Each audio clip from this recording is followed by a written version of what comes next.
Hi viewers, வணக்கங்க. இப்போ நம்ம இந்த வீடியோவில் மாடி தோட்டத்தில் எலிங்களுடைய தொல்லையை எப்படி கட்டுப்படுத்துறதை பற்றி தான் பார்க்க போகிறோம். இப்போ எலியால் நமக்கு ஏகப்பட்ட பிரச்சனை. அதாவது எலி இருக்கிற காய்கள் பழங்கள் அதை சாப்பிட்டுடும். அடுத்தது செடிகளை கட் பண்ணி போட்டுடும். அப்புறம் பள்ளம் தோண்டி வீட்டு தோட்டத்தில் ரொம்ப பாதிப்பை ஏற்படுத்தும்.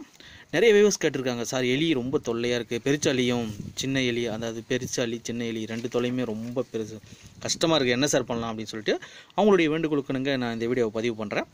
இப்போ எலியை எப்படி விரட்டலான்றதை பற்றி பார்க்கலாம். இது புதினா. இந்த புதினாவுடைய வாசம் எலிக்கு சுத்தமாக பிடிக்காதுங்க. அதனால் என்ன பண்ணணும்னா, நம்ம இந்த மாதிரி பாட்டு இல்லை சின்ன பாட்டு கூட எடுத்துக்கலாம். எடுத்து நான் புதினா எப்படி பதியம் பண்ணுறதுன்றதை பற்றி நான் ஏற்கனவே வீடியோ போட்டிருக்கேன், அதை பார்த்துக்குங்க. இந்த பாட்டை எடுத்துகிட்டு எலி எங்கெங்கெல்லாம் நடமாட்டம் உங்களுக்கு தெரியுதோ அங்கே இங்கே அங்கங்கே இந்த புதினாவை இந்த மாதிரி பாட்டில் வச்சுடுங்க. வச்சுட்டாலே உங்களுக்கு இந்த வாசத்துக்காக எலி அங்கே வரவே வராது. ஃபஸ்ட்டு. ரெண்டாவது, இது பார்த்திங்கன்னா இது கட்டிக்கல் பொருள்னு சொல்லிட்டு சொல்லுவாங்க. இது பீரோவில் வைப்பாங்க. இது ஒரு வாசமாக வரும், அதை நமக்கு பார்த்தாலே தெரியும். இதோடைய வாசம் சுத்தமாக எலிக்கு பிடிக்காதுங்க. இதையும் நீங்கள் என்ன பண்ணுறீங்க, எலி நடமாட்டம் எங்கெங்கெல்லாம் இருக்கோ அந்த இடத்துல இதை ஒன்று அப்படி வச்சிட்டிங்கன்னா போதும், சுத்தமாக எலி வராது.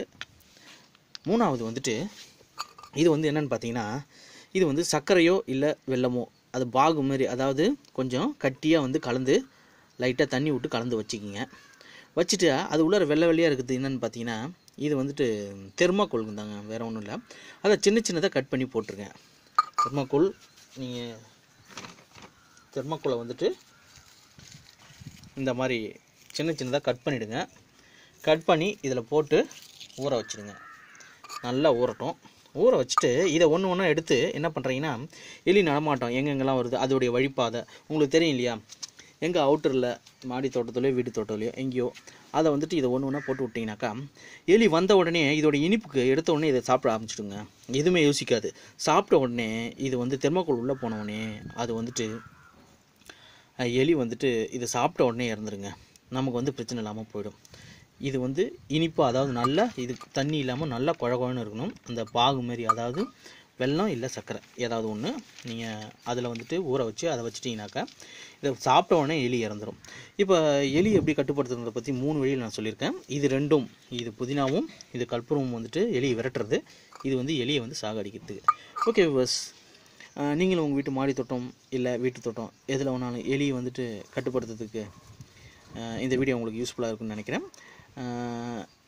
இந்த வீடியோ உங்களுக்கு பிடிச்சிருந்ததுன்னா லைக் பண்ணுங்கள், ஷேர் பண்ணுங்கள், சப்ஸ்கிரைப் பண்ணுங்கள். நன்றி, வணக்கம்.